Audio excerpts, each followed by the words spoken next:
मंदिर काल के अंदर में, क्योंकि ये पुरुष प्रधान नृत्य रहा, यहाँ पर स्त्रियां नृत्य नहीं करती थी, पुरुष ही नृत्य का पात्र निभाते थे और पुरुष का तो पात्र निभाते ही थे। इस समय गले में पड़ा हुआ ये दुपट्टा या गमछा बोलते थे इसको, गमछा को किस किस प्रकार से वो इस्तेमाल करते थे हर कैरेक्टर, हर पात्र को बदलने के लिए।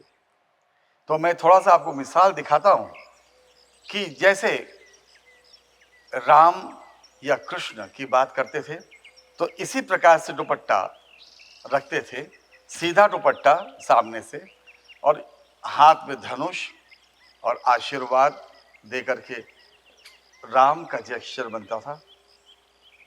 या इसी हालत में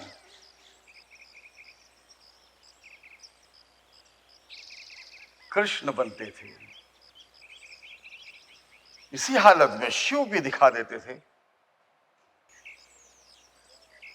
कोई एंटी कैरेक्टर अगर दिखा रहे हैं तो उस समय कोई जैसे राजा महाराजा या समझिए रावण या कंस की बात हो तो ये दुपट्टा ऐसे आ जाता था और ये हाथ में ये दुपट्टा को यूं लपेट लेते थे और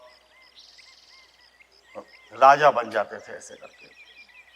हाँ, किसी लड़ाई के बारे में अगर बता रहे हैं तो कमर से दुपट्टे को दोनों को ले करके इस तरीके से एक दुपट्टा राइट शोल्डर पे और एक दुपट्टा लेफ्ट शोल्डर पे यूं डाल देते थे, आगे से ऐसे क्रॉस बन जाता था और वो तलवार लेकर के घोड़े पे लेकर के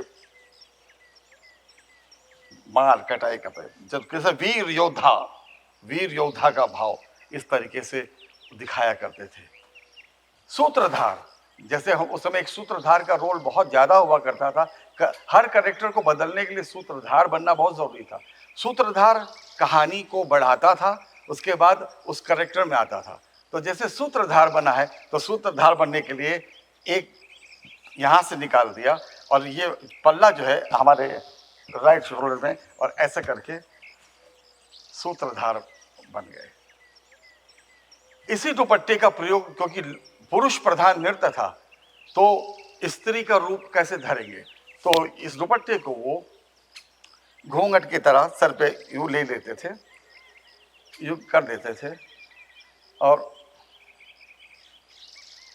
ये कर लेते थे, या इसके आड़ से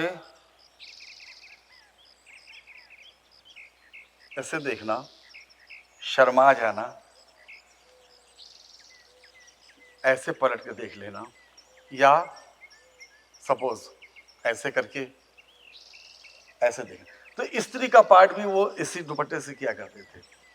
जैसे एक भाव दिखाना हो कि नारी या कोई नायिका पनघट पे पानी भरने जा रही है, उस समय वो नायिका मटका लेकर के घूंघट करके, अब घूंघट करके और जा रही है, वो कुएं की सीढ़ी पे चढ़ी, उसने मटका रखा।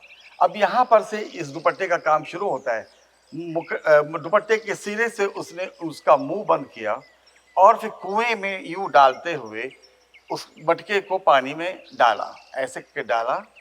ये सब लयबद्ध, ना दिन दिन ना ना तीन दिन ना, सब लय चल रही है। यहां से फिर खींचते उसको उठाया, उठाते हुए यहां से मटके को रखा, फिर उसने इंगड़ी लगाई, मटका उठाया और अपने रास्ते वो फिर से चलने लगी और वो चली गई। एक अन्य भाव एक और दिखाते थे कि गोद का बच्चा, जो छोटा बच्चा है, उसको उसका भाव कैसे दिखाते थे।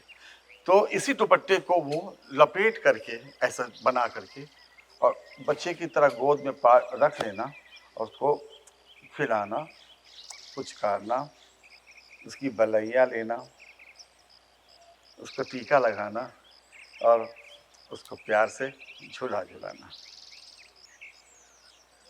तो पहले के जमाने में क्योंकि सुविधाएं उतनी नहीं थी, सेट्स नहीं लग सकते थे,